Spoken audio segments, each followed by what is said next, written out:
ये मुख्यमंत्री कहता है कि हर सैकड़ों घटना घट रही है, उसके बाद भी पूरी पार्टी सोई हुए।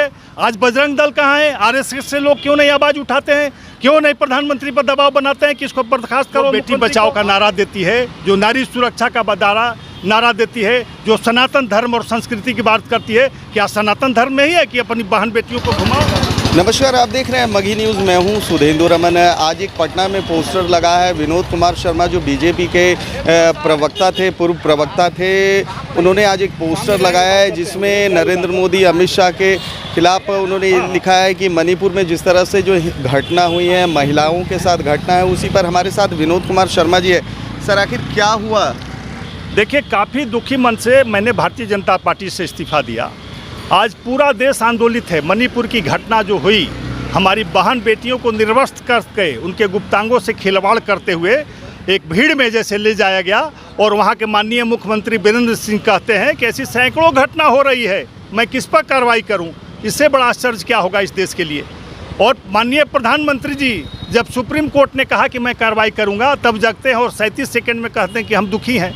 अरे, आपके दुखी रहने से क्या होगा? आपने कार्रवाई क्यों नहीं करने का हिम्मत जुटा रहे हैं मुख्यमंत्री पर? अमित शाह ने दौरा तो किया था मणिपुर का। दौरा चला, क्या हुआ दौरा का प्रतिफल? और जाके दबाने का काम किया। मुख्यमंत्री को सपोर्ट करके आए, कहा कि और जलवा दो मणिपुर को, और बहन बेटियों को निकाल करके इनको रेप करवाओ। यही तो हुआ अमित शाह जी के जाने से। क्या बीजेपी के आला नेताओं से कुछ आपकी बात हुई थी?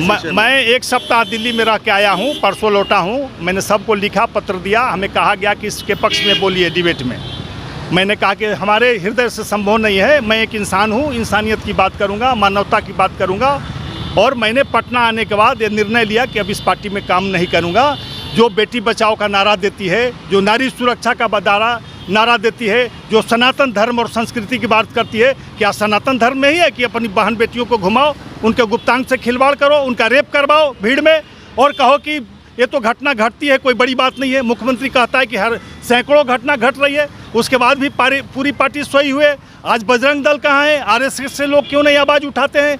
क्यों नहीं प्रधानमंत्री पर दबाव बनाते हैं कि इसको बर्खास्त करो मुख्यमंत्री को? आपने इस्तीफा दिया है, आपको हटाया गया है? अरे भाई, आप भी आश्चर्यजनक बात कर रहे हैं। होर्डिंग देखिए कि कौन हटाएगा हमको? इस्तीफा मैंने नड्डा जी को भेज दिया है। आप ही के इस जवाब के लिए मैंने पहले होर्डिंग कल ही लगवा दिया था, क्योंकि बेईमानों को जानता हूं कि क्या बोलेंगे कि इनको हटा दिया था। क्यों हटा दोगे भाई?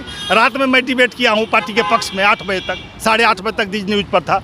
सारे चैनलों को कल मैंने पार्टी के पक्ष में, लेकिन दूसरे मुद्दे पर हमने दिया है। अच्छा, भविष्य में किसी राजनीतिक दल से जुड़ने की संभावना है? अभी ऐसी कोई मंशा नहीं है। अभी इस लड़ाई को हम आगे ले जाएंगे और सरकार का जो काला चेहरा है वो जनता के सामने लाएंगे कि सरकार कहती कुछ है और सत्ता के लिए केवल राजनीति करते हैं।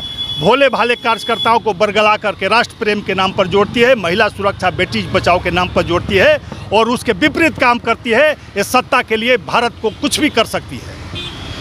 ये थे बीजेपी के पूर्व प्रवक्ता विनोद शर्मा, जिन्होंने स्पष्ट तौर पर कहा है कि मणिपुर में जो हिंसा घटित हुई है, जिस तरह से महिलाओं को निर्वस्त्र करके घुमाया गया है, उससे काफ़ी व्यथित हैं, काफ़ी दुखी हैं। उन्होंने सीधे तौर पर अमित शाह और प्रधानमंत्री नरेंद्र मोदी पर हमला बोला है। जिस तरह से बेटी बचाओ बेटी पढ़ाओ का नारा बीजेपी देती है, वो सरासर झूठ है, सरासर गलत है। सत्ता के लिए बीजेपी कुछ भी कर सकती है। फिलहाल तमाम हमारी ऐसी खबरों को देखने के लिए आप देखते रहिए मगही न्यूज़।